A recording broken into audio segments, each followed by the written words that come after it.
ত্রিপুরার রাজনীতির পারদ এখন স্পষ্টভাবেই বাড়ছে। সামনে এডিসি নির্বাচন, আর সেই নির্বাচনকে ঘিরেই এখন পাহাড়মুখী হচ্ছে সব রাজনৈতিক দল। তবে এবার লড়াইটা শুধু শাসক বনাম বিরোধীদের নয়, লড়াই এখন শাসক জোটের দুই শরিকের মধ্যেও। রাজ্যে ক্ষমতাসীন বিজেপি এবং তাদের জোট সঙ্গী তিপ্রামথার মধ্যে এডিসি নির্বাচন ঘিরে অস্বস্তি বাড়ছে। পাহাড় কার দখলে থাকবে তা নিয়ে দুই দলের মধ্যেই শুরু হয়েছে টানাপোড়েন। রাজনৈতিক মহলের মতে এই নির্বাচন খুবই গুরুত্বপূর্ণ, কারণ পাহাড়ের ভোট মানেই জনজাতি রাজনীতির মূল কেন্দ্র। তাই বিজেপি এখন সংগঠন মজবুত করতে জোর দিচ্ছে। এডিসি এলাকার বিভিন্ন ভিলেজ কমিটি গঠন, যোগদান সভা এবং উন্নয়নমূলক কাজের প্রচার সব মিলিয়ে গেরুয়া শিবির সক্রিয়তা চোখে পড়ছে। অন্যদিকে তিপ্রামথা এখনো পাহাড়ে বড় শক্তি হিসেবেই রয়েছে। দলের প্রতিষ্ঠাতা প্রদ্যুৎ কিশোরের গ্রেটার ত্রিপুরাল্যান্ডের দাবি জনজাতিদের মধ্যে আবেগ তৈরি করেছিল একসময়।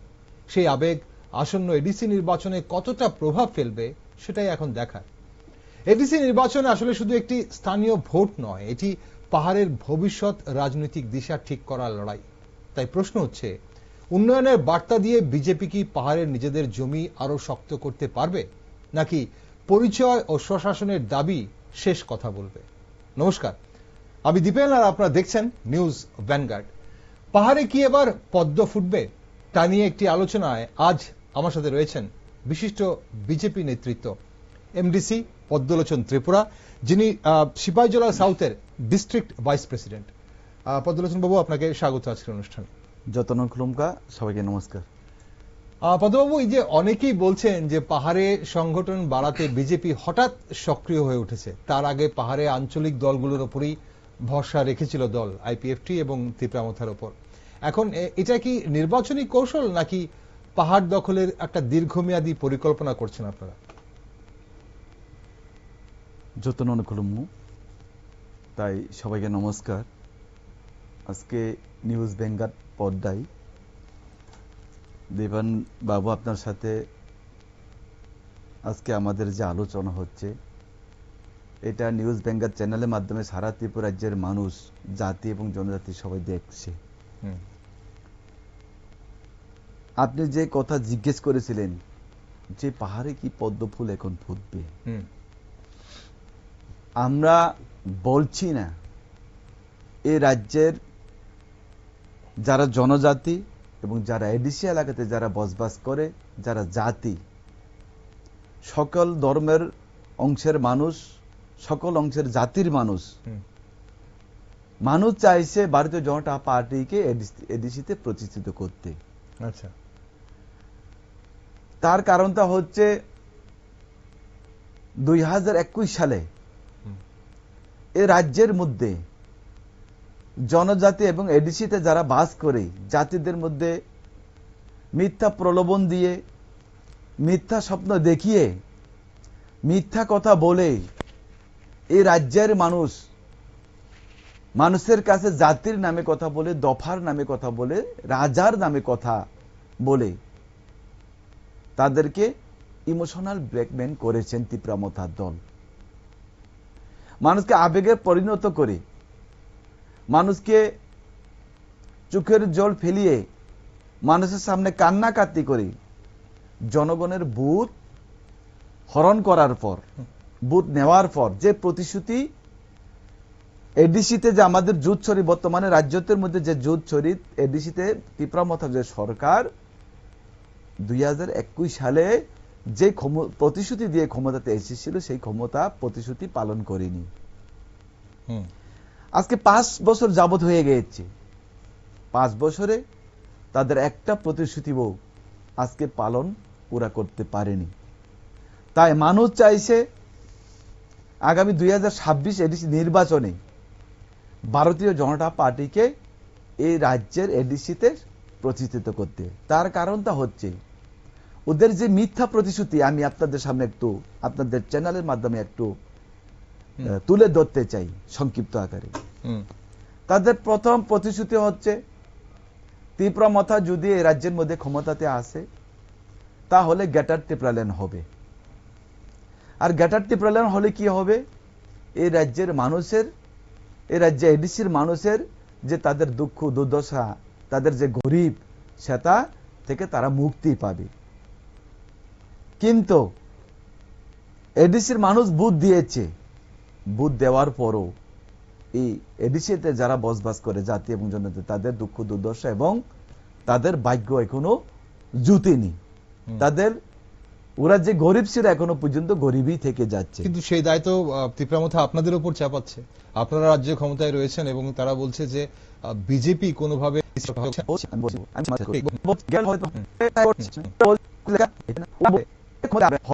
এডিসিতে কিছু নিয়ে আসার জন্য সরকার থেকে কিছু জিনিস নিয়ে আসার জন্য ওরা বিধানসভাতে তাদের মেম্বার তারা যেতে চায়, এমএলএ হিসাবে তারা ওখানে যেতে চায়।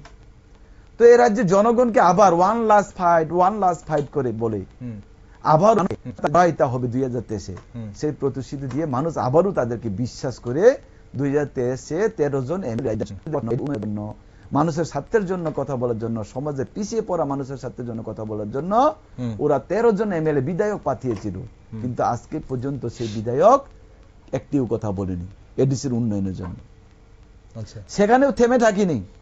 সে 2024 লোকসভা নির্বাচনে আবার কি বলেছিল, এবার বিধানসভাতে বিধায়ক দিলে হবে না, আমাদের জনজাতির স্বার্থের কথা বলার জন্য আমরা পার্লামেন্টের একজন লোকসভার সদস্য দরকার, এমপি দরকার।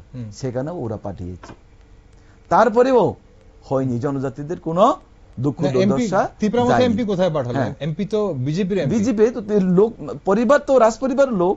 আচ্ছা, আপনি বলছেন তাহলে পূর্ব ত্রিপুরা আসনের যিনি এমপি উনি বিজেপির হলেও উনি রাজপরিবারের লোক বলে উনি ত্রিপুরামথার হয়ে কাজ করছেন এখন? হ্যাঁ, এই রাজ্যের মানুষ জানে, এই রাজ্যের মানুষ জানে। তাহলে এতটা বিধানসভার বিধায়ক থাকার পর, এডিসিতে ক্ষমতা থাকার পর ত্রিপুরামথা প্রার্থী দেননি কেন? আমি প্রশ্ন করতে চাই। আপনার দ্বিতীয় যে প্রশ্নটা হচ্ছে, রাজ্য সরকার যে ত্রিপুরামথাকে সহযোগিতা করছেন সেটা সম্পূর্ণভাবে ভুল। আমি আপনাদের চ্যানেলের মাধ্যমে বলতে চাই, এই রাজ্যের শুভবুদ্ধি সম্পূর্ণ মানুষকে আমি বলতে চাই, যারা পলিটিশিয়ান তাদেরকে আমি বলতে চাই, তাদের কাছে আমি আজকে পরিষ্কারভাবে জানতে চাই যে ত্রিপুরামথার এমডিসি এবং এমএলএরা বিগত দিনে তাদের সম্পত্তি কিছু ছিল না, তাদের আজকে লাইফস্টাইল চেঞ্জ হয়েছে। আচ্ছা, এডিসি যে টাকা না দিত, কোথা থেকে পেয়ে তারা ব্যক্তিগতভাবে গাড়ি, দামি বাড়ি থেকে শুরু করে, দিল্লিতে ফ্ল্যাট থেকে শুরু করে, শিলংয়ে ফ্ল্যাট থেকে শুরু করে কোথা থেকে পেয়েছেন? আমরা যে হাজার হাজার কোটি টাকা দিয়েছিল, সে যে রাজ্য সরকার মাননীয় মুখ্যমন্ত্রী প্রফেসর ডক্টর মানিক সাহাজি উনি পরিষ্কারভাবে বলে দিয়েছেন 39% টাকা আমরা এডিসিতে দিয়েছি, আরো টাকা আমরা দিব। কিন্তু যে টাকা রাজ্য সরকারের মারফত, কেন্দ্র সরকারের যে টাকা রাজ্য সরকারের মারফত এডিসিতে আমরা দিয়েছে, সেই টাকার ইউটিলাইজেশন সার্টিফিকেট অর্থাৎ জনগণের কাছে হিসাব দেয়নি, সরকারের কাছে হিসাব দেয়নি। সেই টাকা কোথায় খরচ করেছেন, সে টাকা কোথায় খরচ করেছেন সেটা জনগণের সামনে ওরা কিছুই কথা বলেনি এবং হিসাবও দেয়নি। যদি জনসাধারণের টাকা, জনসাধারণ সমাজের পিছিয়ে পড়া মানুষের যে টাকা, গরিব মানুষের টাকা, এই টাকা যদি হিসাব যদি না দেয়, তাহলে রাজ্য সরকার দ্বিতীয় কিস্তি টাকা কোনোদিন দিবেন না। আমরা প্রত্যেকবার বলছি, প্রত্যেকটা জনসভার মাধ্যমে আমরা বলছি যে আমরা টাকা দিয়েছি, কিন্তু টাকার হিসাব এডিসি সরকার দিতে পারে না। এখন সাধারণ মানুষ বিভ্রান্ত হচ্ছেন পদ্মবাবু, সাধারণ মানুষ বিভ্রান্ত হচ্ছে এই জায়গায়, কারণ আপনারা বলছেন বা রাজ্য সরকার বলছে যে এডিসির জন্য টাকা দেওয়া হয়েছে নির্দিষ্ট।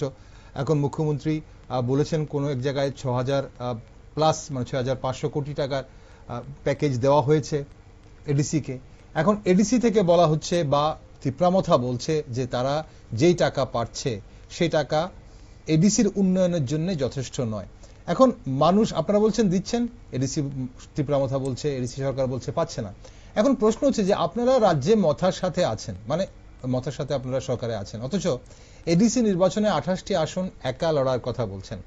এই দ্বিমুখী যে অবস্থান আপনারা নিচ্ছেন, তাতে সাধারণ জনজাতি ভোটারদের কি বিভ্রান্ত করা হচ্ছে না? মানে তারা কি বিভ্রান্ত হচ্ছে না? দুই দল মানে আলাদাভাবে লড়াই করে তাহলে কি মানে জোটের ভবিষ্যৎটা কার উপর দাঁড়িয়ে আছে? রাজ্যের জোটের ভবিষ্যৎ কার উপর দাঁড়িয়ে আছে?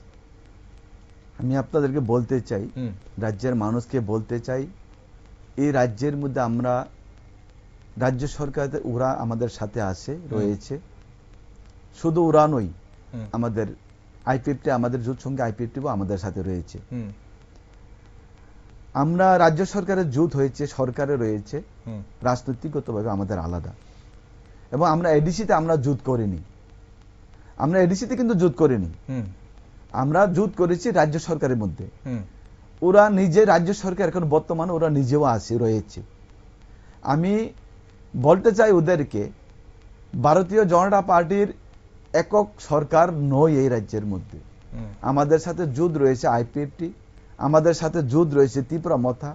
যদি এই রাজ্যের সরকার যদি বিজেপি মানে নেতৃত্বে যে সরকারটা চলছে যদি খারাপ যদি হয়ে থাকে, রাজ্যের এডিসিকে যদি বঞ্চিত করে থাকে, তাহলে ওরা সরকার থেকে বেরিয়ে যাচ্ছে না কেন? আমার প্রশ্ন। সরকারেও থেকে সরকারের সমালোচনা করবে, সেটা কোনোদিন আমরা মানব না। সেটা ওই সিপিএন যদি করতো, কংগ্রেস যদি করতো, সেটা আমরা মানি। সরকারে বিজেপি আইপিএফটি তীব্র মাত্রা থাকার পর আজকে ওরা সরকারের বিরুদ্ধে ওরা যে মানুষের কাছে যে প্রচার করছেন, সেটা অগণতান্ত্রিক পদ্ধতিতে সেটা তার প্রচার করছেন। ওদের যদি সরকার যদি ওদের কাছে যদি খারাপ হয়ে থাকে, সরকার যদি ওদেরকে বঞ্চিত করে থাকে, তাহলে ওরা সরকার থেকে বেরিয়ে যেতে পারে না। কিন্তু এই জোট সঙ্গীর যে আপনাদের এই যে প্রকাশ্যে যে বাকযুদ্ধ, আপনারা বলছেন বেরিয়ে যাচ্ছে না কেন, ওনারা বলছে যে আমরা চাইলেই বেরিয়ে আসতে পারি, বা রাজ্যের নেতৃত্বদের কথায় আমরা কেন বেরোবো, আমরা কেন্দ্র সরকারের কেন্দ্রীয় নেতৃত্বরা বলে বেরোবো, এই যে বাকযুদ্ধ হচ্ছে, তাতে কি আপনাদের মনে হয় না যে সাধারণ ভোটাররা, মানে আপনাদের ভোটাররা বিভ্রান্ত হচ্ছে, আর এতে বিরোধীরা কি সুবিধা পাচ্ছে না বলে কি আপনি মনে করেন? দেখো, আমি বলতে চাই, সেটা সেন্ট্রাল যে নেতৃত্ব, কেন্দ্রীয় নেতৃত্ব, তাদের সাথে যুদ্ধ হয়েছে, তাহলে যদি কোনো অসুবিধা হয়ে থাকে, তাদের সাথে বসে কথা বলুন না। ওরা ওদের মুন মিনিস্টার রয়েছে, ওদের মহারাজ প্রদ্যুৎ কিশোর রয়েছে, তার মধ্যে তাদের সুপ্রিমো রয়েছে, তো তাদের সাথে সেন্ট্রাল নেতৃত্বের সাথে কথা বলুন। এই রাজ্যকে জনসাধারণকে ওরা হয়রানি করছে। ভারতীয় জনতা পার্টি জনসাধারণকে কোনোদিন বিভ্রান্ত করিনি, করব না আগামী দিনে। ভারতীয় জনতা পার্টি এই সমাজের পিছিয়ে পড়া মানুষের সাথে জন্য কাজ করছেন। জনগণকে কোনো সময় মিথ্যা কথা বলিনি। ওরা মিথ্যা কথা বলছে, ওরা বলছে আমরা বলিনি। ওরা বলছে টাকা দেয় না, আমরা বলছি টাকা দিয়েছি। আমাদের তথ্য কোনোদিন ভুল হতে পারেনি। আমাদের মুখ্যমন্ত্রী বিভিন্ন সভার মধ্যে পরিষ্কার করে দিয়েছেন আমরা কত টাকা দিয়েছি। ওকে, কয়েকটি বিষয় নিয়ে এডিসিতে আপনি এমডিসি, এখন কয়েকটি বিষয় নিয়ে বারবার যেগুলো উত্থাপিত হচ্ছে, এখন ত্রিপুরামথা সুপ্রিমো প্রদ্যুৎ কিশোর দেববর্মার অভিযোগ যে বিজেপির একটি অংশ নিজেদের রাজনৈতিক স্বার্থে ত্রিপুরা জনগণের মধ্যে বিভেদ সৃষ্টির চেষ্টা করছে। তিনি দাবি করছেন যে বিজেপির একজন মন্ত্রীও জোটের মধ্যে ফাটল ধরাতে এবং উপজাতিদের মধ্যে মানে দাঙ্গা বাঁধাতে উস্কানি দিচ্ছেন। আপনি কি বলবেন? দেখো, ওরা জাতির নামে কথা বলে জাতিকে আক্রমণ করে মথা। ওদের মুখে এই কথা শোভা হয় না, শোভা মানে না তাদের কাছে। ওরা সিপিএনের কালচার, সিপিএন থেকে সবকিছু স্লোগান থেকে শুরু করে, চাঁদা থেকে শুরু করে সবকিছু সিপিএনের থেকে কপি করেছেন ত্রিপুরামথা সরকার। আমরা কোনো সময় উস্কানিমূলক বক্তৃতা আমরা দেইনি। যা কিছু করেছে জাতির নামে রাজনীতি করে জাতিকে আক্রমণ, জাতিকে মাথা ফাটানো, তাদেরকে উপর বিভিন্নভাবে অ্যাটাক করা, বাড়িঘর নিজের জাতির উপরে তার বাড়িঘর পোড়ানো থেকে শুরু করে ওরাই সবকিছু করেছেন। আমরা কিছুই করিনি। ভারতীয় জনতা পার্টি আসার পর এই রাজ্যের মধ্যে কোনো রাজনৈতিক সংঘর্ষ হয়নি, রাজনৈতিকভাবে কোনো খুন সন্ত্রাস হয়নি। ভারতীয় জনতা পার্টি যখন এসেছে এই ত্রিপুরা রাজ্যের মানুষ, এখন ত্রিপুরা রাজ্যের মানুষ শান্তিতে বসবাস করছেন। কিন্তু এডিসিতে যারা জাতির কথা বলে এই রাজ্যের মধ্যে ক্ষমতাতে এসেছিল, উন্নয়ন না করে কি করছেন? রাজ্য সরকারের প্রতি বদনাম চালাচ্ছেন, এই রাজ্যের নাগরিকদের উপর অত্যাচার চালাচ্ছেন, বিভিন্নভাবে সন্ত্রাস কায়েম করছেন। এই ত্রিপুরামথা নামক সরকার, সেই সিপিএনের মতো সরকার, যে বিগত সিপিএনের 35 বছর শাসন সময় এই রাজ্যের মধ্যে যে খুন সন্ত্রাস হয়েছিল, সেই তেমনি সেই সিপিএনের কপি, সেই সিপিএনকে কপি করে তাদের পার্টি চলছে। যা কিছু তারা যে কিছু কার্যকৌশল তারা অবলম্বন করছে, সেটা সিপিএম থেকে নিয়ে আসা। ওকে, এখন প্রদ্যুৎ কিশোর তো এই অভিযোগও করছেন যে প্রাকৃতিক গ্যাস ও তেলের মতো যে সম্পদগুলো এডিসি এলাকা থেকেই পাওয়া গেল, এর লভ্যাংশ কেবল আগরতলার উন্নয়নে খরচ করা হচ্ছে। বিজেপির ডাবল ইঞ্জিন সরকারের দাবি করলেও পাহাড়ি এলাকায় রাস্তা, মোবাইল টাওয়ার বা পানীয় জলের মতো যে ন্যূনতম পরিষেবাগুলো, সেগুলো মানে উনি নেই বললেই চলে, উনি সেই দাবি করছেন। এখন বিজেপি সরকার কি শুধু আগরতলা বা সমতল এলাকার উন্নয়নে মনোযোগী, আর পাহাড় বা উপজাতি বা জনজাতি এলাকাগুলোর মানে চরম অবহেলিত বলে উনি দাবি করছেন? উনি কত কিছু কথা বলবে, উনি যে কথা বলেছিল আজ পর্যন্ত একটাও বাস্তবায়িত হয়নি। উনি যে কথা বলেছিল জনজাতিদেরকে, যে প্রতিশ্রুতি দিয়েছিল, সেই প্রতিশ্রুতি উনি পালন করতে পারেনি। উনি অন্যকে কি সমালোচনা করবে? ভারতীয় জনতা পার্টি আসার পরে রাজ্যের মধ্যে এডিসিতে যারা বাস করে সকলের নতুন ঘর, থাকার জন্য পাকা ঘর, টয়লেট থেকে শৌচালয় করে পানির জলের ব্যবস্থা থেকে শুরু করে অনেক কিছু সুযোগ সুবিধা, রাস্তাঘাট থেকে শুরু করে এডুকেশন সিস্টেম থেকে শুরু করে স্বাস্থ্য বীমা কাজ থেকে শুরু করে অনেক কিছু, সেটা আপনাদের ক্যামেরার সামনে যদি বলতে চাই সেটা আধা ঘন্টা বা 1 ঘন্টার মধ্যে শেষ করতে পারবে না। অনেক কিছু সুযোগ সুবিধা এই রাজ্যের জনজাতি জাতিদের মধ্যে ভারতীয় জনতা পার্টি দিয়েছে।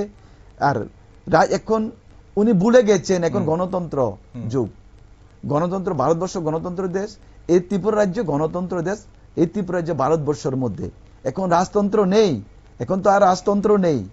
আর উনি যে কথা বলছেন যে এডিসিতে ডেভেলপমেন্ট করছে না ভারতীয় জনতা পার্টি, সেটা মিথ্যা কথা। এডিসি তো ওদের, এডিসি সরকার ওদের কাছে। আমরা যতটুকু এডিসিতে আমরা ডেভেলপমেন্ট করেছি ওরা আমাদের অর্ধেকও ডেভেলপমেন্ট করিনি। আমরা রাজ্য সরকারের মারফত, বিভিন্ন ব্লকের মারফত আমরা বিভিন্ন গ্রামের মধ্যে যেভাবে আমরা উন্নয়ন করেছি ওরা কিন্তু করিনি।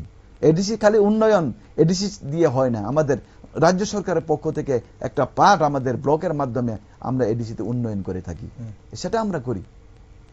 এখন আপনারা তো দাবি করছেন যে প্রচুর তিপ্রাসা ভোটার বিজেপি দলে যোগ দিচ্ছে, আমরা দেখছি বিভিন্ন সভায়, এমনকি মুখ্যমন্ত্রীর উপস্থিতিতে অনেক ভোটার আমরা দেখছি সেখানে পাহাড়ের জনজাতি ভোটাররা বিজেপিতে যোগ দিচ্ছে, কিন্তু তিপ্রামথা এই সবকে বলছে মিথ্যে ও ভিত্তিহীন, এই উড়িয়ে দিচ্ছে বলছে। এখন সেটা আপনারা কিভাবে দেখছেন? এবং তিপ্রামথার যে নেতারা যে অভিযোগ করছে যে যারা বিজেপিতে যোগ দিচ্ছে তারা আসলে বিজেপির, এটা সম্পূর্ণ ভিত্তিহীন। তাদের কথা তো কেউ বিশ্বাস করবে না। রাজ্যের মানুষ যারা পলিটিক্যাল, যাদের অভিজ্ঞতা রয়েছে, যারা দীর্ঘদিন ধরে মানুষের সাথে যুক্ত রয়েছে, তাদের কথা বিশ্বাস করবেন না। আমি একটা প্রমাণ দিয়ে দিতে পারি, যেখানে টাকার জলা, খুমুলুং, মান্দাই থেকে শুরু করে সিন্না থেকে শুরু করে যেখানে বিজেপি সভা করতে গেলে সেখানে 500 লোক হয় না, আজকে 3000, 4000, 5000 লোক হচ্ছে। তা থেকে তো পরিষ্কার সেখানে লোক হচ্ছে। আমাদের বিজেপি সংগঠন এমনভাবে আমাদের সংগঠনটা মজবুত হচ্ছে, তা থেকে আমরা প্রমাণ যে 2026-এ আমরা এডিসি নির্বাচনে আমরা এই ক্ষমতাতে আসবো। কারণ আমাদের প্রত্যেকটা মুখ্যমন্ত্রী, আমাদের জনসভার মধ্যে আমাদের মুখ্যমন্ত্রী যাচ্ছেন এবং মুখ্যমন্ত্রী যে কথা বলছেন সেটা জনজাতি সমাজের মধ্যে বিশ্বাস করছেন এবং গ্রহণযোগ্যতা হয়ে ধীরে ধীরে উঠছেন। তা থেকে মুখ্যমন্ত্রীর উপর বিশ্বাস করে, নির্ভর করে আমাদের প্রাণপ্রিয় মুখ্যমন্ত্রী আমাদের সাথে, ভারতীয় জনতা পার্টির সাথে আজকে জনসাধারণ সমর্থন দিয়েছে। ওকে, এখন তিপ্রামথা নেতাদের তো এটাও অভিযোগ যে রাজ্য সরকার এডিসি সংরক্ষিত এলাকাগুলোকে তাদের সাথে আলোচনা না করেই নগর পঞ্চায়েতে রূপান্তর করছেন, যা জনজাতিদের ভূমি অধিকারের উপর আঘাত। এখন বিশ্রামগঞ্জ এই যে নগর পঞ্চায়েত নিয়ে কোর্টে যাওয়ারও হুঁশিয়ারি দিয়েছেন মথা সুপ্রিমো। তো বিশেষ করে আবার সেখানে একটা বিশেষ কমিশন গঠন করার দাবি তুলেছে কংগ্রেস। তো সেই বিষয়টা কি করছেন আপনারা? কোনো জায়গায় কি এমন হয়েছে যে এডিসির জায়গা কি নগর পঞ্চায়েতে ইনক্লুড করা হয়েছে? না, আমি দেখেছি বিভিন্ন সোশ্যাল মিডিয়ার মাধ্যমে, বিভিন্ন নিউজের মাধ্যমে আমরা দেখেছি তাদের যে দাবি দেশন, তাদের রেপুটেশন দেওয়া হচ্ছিল, যে গণ অবস্থান ছিল আমরা দেখেছি। কিন্তু সেখানে আমাদের ডিএম এর সাথে আমরা কথা বলেছি, এই ব্যাপারে সম্পূর্ণভাবে সেখানে একটা কমিটি গঠন করা হয়েছে। তিপ্রামথার নেতৃত্ব যারা রয়েছেন তাদের সাথে তাদেরকেও রেখে সেখানে কমিটি করা হয়েছে। সেই কমিটি অনুযায়ী সেখানে কাজ হবে। এমন কিছু কাজ করেনি। আজকে আমি একটা কথা পরিষ্কারভাবে বলতে চাই, 2018 সালে আগে এই রাজ্যের মানুষ গণতন্ত্রর প্রয়োগ করার কোনো কারোর ক্ষমতা ছিল না। গণতন্ত্র যে অধিকার, কথা বলার যে অধিকার পর্যন্ত এই 2018 সালের সরকারের, যে সিপিএম সরকারের শাসনের সময় ছিল না। আজকে 2018 সালে ভারতীয় জনতা পার্টি এবং আইপিএফটি মিলে আজকে গণতন্ত্র পুনরুদ্ধার করেছেন। তার মানে সিপিএমকে পরাজিত করছে বলে, সিপিএমকে বিতাড়িত করছে বলে আজকে গণতন্ত্র, কথা বলার যে অধিকার, গণতন্ত্র অধিকারটুকু আজকে ফিরে পেয়েছেন। তখন সিপিএম এর শাসনের সময় অনেক এডিসি ভিলেজকে জেনারেল করা হয়েছিল। তৎকালীন সময় ওরা একটা কথাও বলতে পারেনি। আজকে যারা জাতির নামে কথা বলতো, মথার নামে যারা কথা বলতো, রাজার নামে কথা বলতো, এই মাটির নামে যারা রাজনীতি করতো, 2018 সালের আগে সিপিএম এর শাসনের সময় ওরা একটি কথা বলতে পারেনি। তখন নেতাদের বিরুদ্ধে করার ক্ষমতা কারোর ছিল না, গণতন্ত্র অধিকার ছিল না। আজকে ভারতীয় জনতা পার্টি ক্ষমতা আসার পর সবার গণতন্ত্র অধিকার ফিরে পেয়েছেন আপনারা। তার জন্য ওরা মিথ্যা কথা বলছেন। আমরাও চাই না যে এডিসি এলাকা একটা অসাংবাদিকভাবে একটা চলে যাও। আমরাও চাই সেটা সঠিকভাবে তদন্ত হোক। যদি সঠিকভাবে তদন্ত হয়ে থাকে তাহলে সেটা ভালো। আমি বলবো তাদের যে মিথ্যা প্রতিশ্রুতি, ওরা যে একটা ইস্যু পাচ্ছেন, সেই ইস্যু এই ত্রিপুরা রাজ্যের মধ্যে সেটা জনগণ সেটা কোনোদিন মেনে নেবে না। মিথ্যা প্রতিশ্রুতি হচ্ছে তাদের মূল আদর্শ।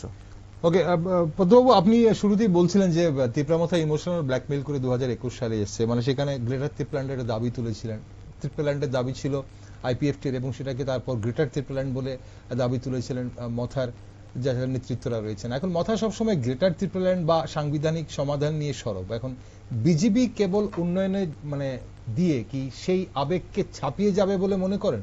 প্রদ্যোৎ কিশোরের যে থানসা বা ঐক্যের ডাক পাহাড়ে অত্যন্ত শক্তিশালী আমরা দেখছি, সেটা আগেও দেখেছি। এখন বিজেপির উন্নয়নের দাবি কি সেই আবেগের দেয়ালে ফাটল ধরাতে পারবে, নাকি আপনারা কেবল অজনজাতি ভোটের উপর ভরসা করছেন?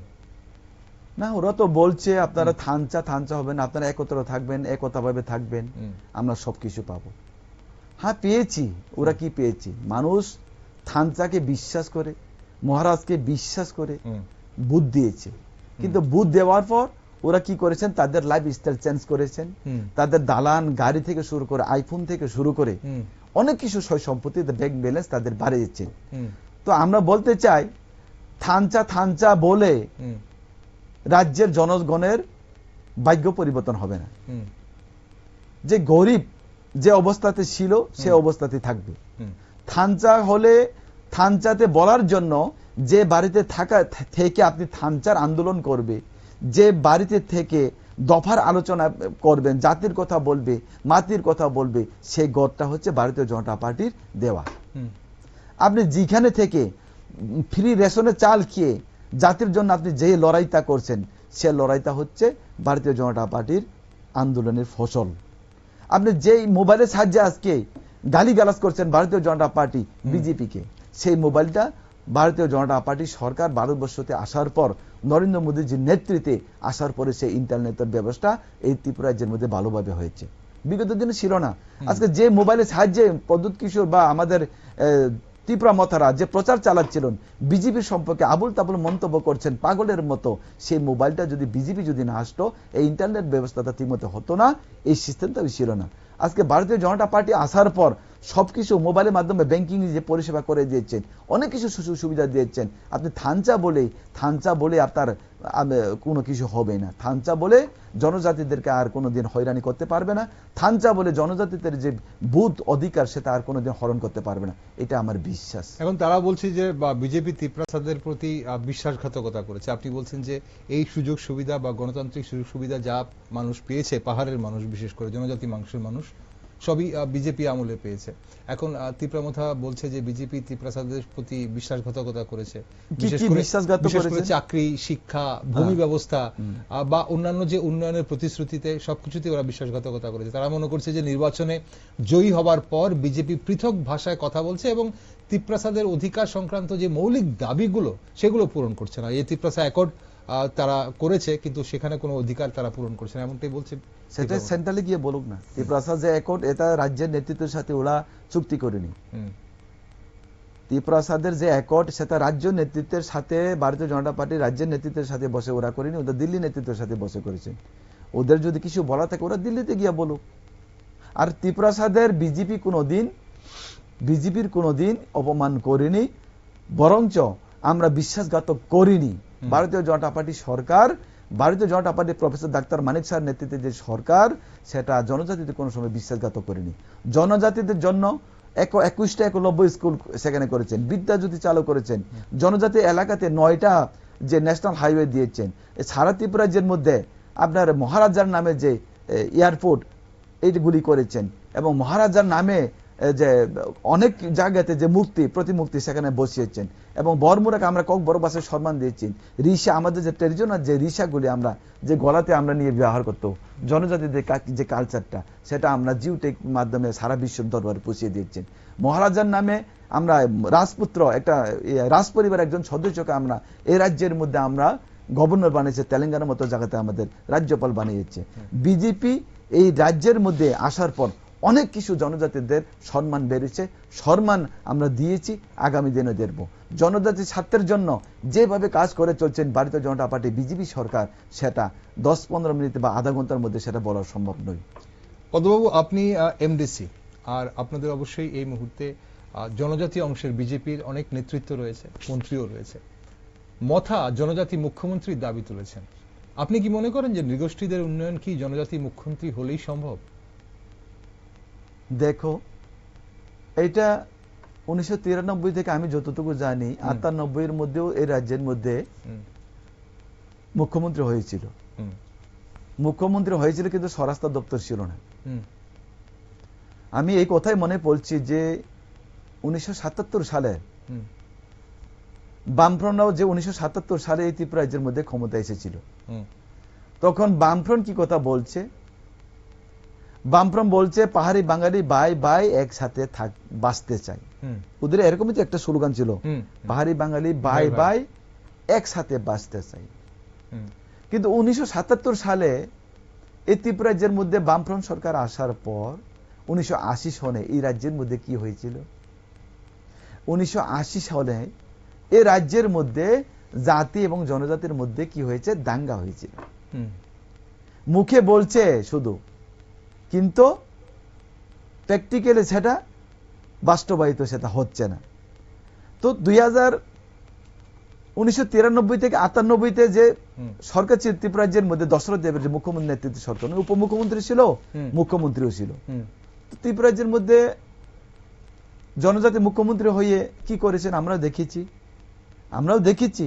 যদিও ভারতীয় জনতা পার্টি যদি চাই তাহলে এ রাজ্যে বাঙালি, খ্রিস্টান, যে কোনো ধর্মের হোক, বা আমাদের বাঙালি ভাই হোক, বা ট্রাইবেল হোক, হিন্দু হোক, মুসলিম হোক, যাকে তাকে মুখ্যমন্ত্রী বানাতে পারে। এবং মুখ্যমন্ত্রী বানালে সবকিছু হবে, সেটা সংবিধানের বাইরে গিয়ে কিছুই করতে পারবে না। আপনি সংবিধানের বাইরে গিয়ে জনজাতি একজন মুখ্যমন্ত্রী হলেও কিছুই করতে পারবে না। এটা গণতন্ত্র দেশ। ওরা মুখ্যমন্ত্রীর প্রলোভ দেখিয়ে সামনে 2026 এডিসি নির্বাচনে একটা ইস্যু তৈরি করেছেন। সিপিএনের একটা ইস্যু হয়েছেন যে মুখ্যমন্ত্রী দিতে হবে। আমাদের ভারতীয় জনতা পার্টি একটা রাজ্যপাল এই রাজ্য থেকে দিয়েছে। ভারতীয় জনতা পার্টি যদি চায় তাহলে সেটা জনজাতির মধ্যে দিতে পারে। আর মুখ্যমন্ত্রী নিয়ে তাদের এই কতগুলা এটা সম্পূর্ণ রাজনৈতিক একটা চক্রান্ত, একটা ষড়যন্ত্র। জাতি এবং জনজাতির মধ্যে দীর্ঘদিনের যে রাজনীতি, সেই 1980 সন থেকে যে শুরু হয়েছিল পাহাড়ি বাঙালি যে রাজনীতি, সেই রাজনীতিতে ধরে রেখে, সেই ইস্যুকে ধরে রেখে এ রাজ্যের মানুষকে বিভ্রান্ত করা একটা ষড়যন্ত্র এই রাজ্যের মধ্যে চলছে। সেটা থেকে আপনারা সবাই সাবধান থাকবেন। পদ্মবাবু, আপনাকে আমরা বহুদিন ধরে দেখছি, প্রায় যদি খুব একটা বেশি ভুল না করে থাকি, আমি 12-13 বছর আপনি সক্রিয়ভাবে বিজেপির সঙ্গে যুক্ত আছেন। এখন পাহাড়ে অনেক পুরনো বিজেপি নেতা এখন গুরুত্বহীন হয়ে পড়ছেন বলে একটা গুঞ্জন রয়েছে। আর নতুনদের আধিপত্য কি, মানে যারা পুরনো তাদের দীর্ঘদিনের যে একটা সংগঠনকে ভেতর থেকে একটা দুর্বল করে দিচ্ছে বলে মনে করেন আপনারা? না, এটা আপনি যে প্রশ্ন জিজ্ঞেস করেছিলেন, যে প্রশ্নের উত্তর জানতে চাইছে, সেটা আসলে আমি যতটুকু জানি সেটা আমার ব্যক্তিগত ব্যাপার, আমি আপনাদের সামনে শেয়ার করছি। যে ভারতীয় জনতা পার্টি এই রাজ্যের মধ্যে, আমরা যখন 2013 সালে আমরা ভারতীয় জনতা পার্টিতে যখন যোগদান করেছিলাম, তখন আমাদের রাজ্য সভাপতি ছিলেন আমাদের সুদিন দাশগুপ্ত মহোদয়। উনি আজকে স্বর্গীয় হয়ে গেছেন। তো আমরা যখন ভারতীয় জনতা পার্টিতে এসেছিলাম তখন এই রাজ্যের মধ্যে জনজাতিদের সংখ্যা হাতে গোনা কয়েকজন। তখন আমাদের 2% ভোটার মনে হয় এই রাজ্যের মধ্যে ছিল, তেমন একটা তথ্য আমি যতটুকু জানি। তো আজকে আমরা ভারতীয় জনতা পার্টিতে যখন আমরা এসেছিলাম তখন আমরা আমাদের উদ্দেশ্য আসছিল, আমাদের লক্ষ্য আসছিল যে কংগ্রেস এবং সিপিআইএম এর কেন্দ্রের মধ্যে দুষ্টি, এই রাজ্যের মধ্যে যে কুষ্টি, সেটাকে কেন্দ্র করে, সেটাকে উপলব্ধ করে আমি তখন কংগ্রেসেও যাইনি, আমি সরাসরি ভারতীয় জনতা পার্টিতে যোগদান করেছিলাম। তো আমাদের একটাই লক্ষ্য ছিল যে স্বৈরাচারী সিপিআইএম দলকে, সন্ত্রাসবাদীর মতদাতা সিপিএম দলকে, শাসনের নামে যারা শোষণ করেছিল দীর্ঘ 35 বছর যাবৎ এই রাজ্যের জনগণকে যারা শোষণ করেছিল, জাতি জনজাতির মধ্যে যারা দাঙ্গা লেরিয়ে দিয়েছিল, শান্ত ত্রিপুরাকে যারা অশান্ত করেছিল দীর্ঘদিনে, তাদেরকে এই ত্রিপুরা রাজ্য থেকে বিতরণ করার জন্য আমি ভারতীয় জনতা পার্টিতে এসেছিলাম। তো আমাদের স্বপ্ন বাস্তবায়িত হয়েছে 2018 সালে। অনেক মানুষের স্বপ্নই ছিল আমরা সিপিএম কে রাজ্য থেকে পরাজিত করতাম, বিতাড়িত করতাম। সেটা আমরা যারা সিনিয়র কার্যকর্তা বা যারা নেতৃত্ব বিজেপির সারা সবাই আমরা এটাই চাইছিলাম, সেটা আমাদের মনের ইচ্ছা পূরণ হয়েছে। এটা হচ্ছে আমাদের লক্ষ্য। এখন যারা পুরানো কর্মী, আমি তো মনে করি না এমন কিছু পুরান কর্মী বাড়িতে বসে আসে, এখনো ওরা ভারতীয় জনতা পার্টির সাথে যোগদান করছেন, হয়তো বা কারোর শারীরিক অসুবিধা যদি হয় বা শরীর বা শারীরিক ফিজিক্যাল যদি আনফিট হয়ে থাকে, তাহলে কিছু ব্যক্তি মানুষ এখনো এক দুইজন বাড়িতে বসে থাকতে পারে, কিন্তু বেশি সংখ্যক মানুষ আমাদের ভারতীয় জনতা পার্টির পতাকা এখনো তলে আমাদের সামিল, আমাদেরকে বিভিন্নভাবে যুক্তি দিচ্ছেন, বিভিন্নভাবে কাজ করে সহযোগিতা করছেন। আর আপনি একটা প্রশ্ন করেছেন যে আরেকটা কি প্রশ্ন জানি করেছিলেন, যে আপনি নতুন যে কর্মী এসেছিলেন, যে দেখো তাদের আধিপত্য এখন তাদের আধিপত্য পুরোটা গুরুত্ব কমে যাচ্ছে বলছে, এরকম একটা গুঞ্জন শোনা যায় না, এরকম না। যদি নতুন কর্মী যদি না আসতো, তাহলে এই রাজ্যের মধ্যে সিপিএম কে কোনোদিন আমরা পরাজিত করতে পারতো না। নতুন কর্মী আসছে বলে, নতুন ভোটার এসেছে বলে আমরা দল শক্তিশালী হয়েছে। যাদেরকে যে জায়গাতে দিলে সেখানে মানুষ আকৃষ্ট হবে, মানুষ আমাদের ভারতীয় জনতা পার্টি পতাকার তলে সামিল হবে, সে জায়গাতে তাদেরকে আমরা স্থান দিয়েছি। সেটা আমাদের সর্বভারতীয় যে সিদ্ধান্তক্রমে সেটা হয়েছে, পার্টির আমাদের গাইডলাইন মোতাবেক সেটা হয়েছে। সেই ব্যাপারে যদি আরো কিছু জানার আপনার থাকে, তাহলে রাজ্য নেতৃত্ব সেই বিষয়ে আপনাদের পরিষ্কার করে দেবে। ওকে, অনুষ্ঠানের সময় ফুরিয়ে আসছে। পদ্মবাবু, একটা শেষ প্রশ্ন আপনার কাছে, যে আপনারা কি 28টি আসনই একা লড়াই করবেন বলে এখন অবধি ঠিক আছে? আর মানে এডিসি নির্বাচনে মানে জোটগত সমঝোতার পথ কি আপনারা খোলা রাখছেন, নাকি আলাদা শক্তি প্রদর্শনের কৌশলই নিচ্ছেন আপনারা? আমাদের এই প্রশ্নের উত্তর অথবা আমাদের রাজ্যের নেতৃত্বে দিলে ভালো হতো, কারণ এই রাজ্যের মধ্যে আমাদের অভিভাবক রয়েছে, আমাদের প্রাণপ্রিয় মুখ্যমন্ত্রী প্রফেসর ডাক্তার মানিক সাহুজি। উনি জনজাতি এবং জাতির জন্য কাজ করছেন, দিন রাত উনি কাজ করে যাচ্ছেন। আমাদের দলের মধ্যে রয়েছে আমাদের রাজ্য সভাপতি, এবং আমাদের দলে রয়েছেন আমাদের পশ্চিম ত্রিপুরা লোকসভার আসনের সাংসদ আমাদের বিপ্লব দা, বিগত মুখ্যমন্ত্রী। ওরা এই ব্যাপারে ওরাই সিদ্ধান্ত করবে। আমরা এখন মাননীয় মুখ্যমন্ত্রীর দিক দিশা এবং রাজীব ভট্টাচার্যের দিক দিশা, আমাদের মাননীয় সভাপতির দিক দিশা আমরা চলছে। আমরা 28-28 আমরা বিপুল বুথে মানুষের আশীর্বাদ নিয়ে, মানুষের বুথ অধিকার নিয়ে গণতান্ত্রিক পদ্ধতির লড়াই করে আমরা 28-28 আমরা জিতবো। সেটা আমাদের জয়ী আমাদের নিশ্চিত আমরা করেছি, এবং জোট হবে কি হবে না সেটা আমাদের রাজ্যের নেতৃত্ব ওরা বলবে, ভালো করে বলবে।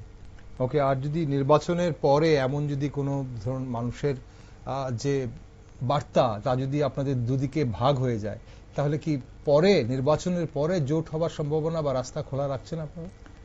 দেখো, যদি জোট হয় তাহলে ভারতীয় জনতা পার্টির সংগঠন বা এডিসিতে যে বর্তমানে যে ফলোটা, বিজেপির প্রতি যে বিশ্বাস, সেটা ভেঙে যাবে। আমরা চাইছি, এখন পর্যন্ত আমি যতটুকু জানি, আমরা জোট করব না। আমরা জোট কোনো মুহূর্তে আমরা করব না, কারণ আমরা 2021-এ আমরা আইপিএফটির সাথে জোট করে আমরা এডিসি নির্বাচন আমরা লড়াই করেছিলাম।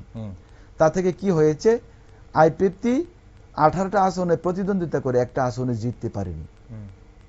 আর আমরা 11টার মধ্যে আমরা ফ্রেন্ডলি ফাইট, আমরা 11টার মধ্যে আমরা লড়াই করে আমরা 10টি আসন আমরা বিজয় হয়েছি।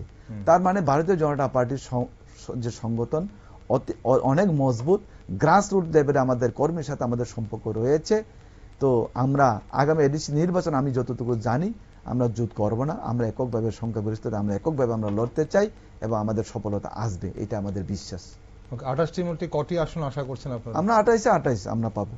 অসংখ্য ধন্যবাদ পদ্মবাবুর সঙ্গে থাকার জন্য আজ এবং সময় দেওয়ার জন্য। ধন্যবাদ। দর্শক বন্ধুরা, এডিসি নির্বাচন শুধু আসনের জয়ের লড়াই নয়, এটি পাহাড়ের রাজনৈতিক দিশা নির্ধারণের এক গুরুত্বপূর্ণ মোড়। তাই এডিসি নির্বাচনকে সামনে রেখে একদিকে বিজেপি যেমন পাহাড়ে সংগঠন বিস্তারে মরিয়া, তেমনি তিপ্রামথাও তাদের রাজনৈতিক প্রভাব ও মূল দাবিকে অটুট রাখতে সচেষ্ট। এই টানাপোড়েনে শেষ পর্যন্ত সমঝোতায় গড়াবে নাকি নির্বাচনের প্রতিদ্বন্দ্বিতায় রূপ নেবে, সেটাই এখন দেখা। আর পাহাড়ের মানুষ চূড়ান্ত বার্তা আসবে ভোট বাক্সে। তাই রাজ্য রাজনীতির সব খবরে চোখ রাখছি আমরা, আর আপনারা সব নিউজ আপডেট ও টকশো দেখার জন্য চোখ রাখুন শুধুমাত্র নিউজ ভ্যানগার্ডে।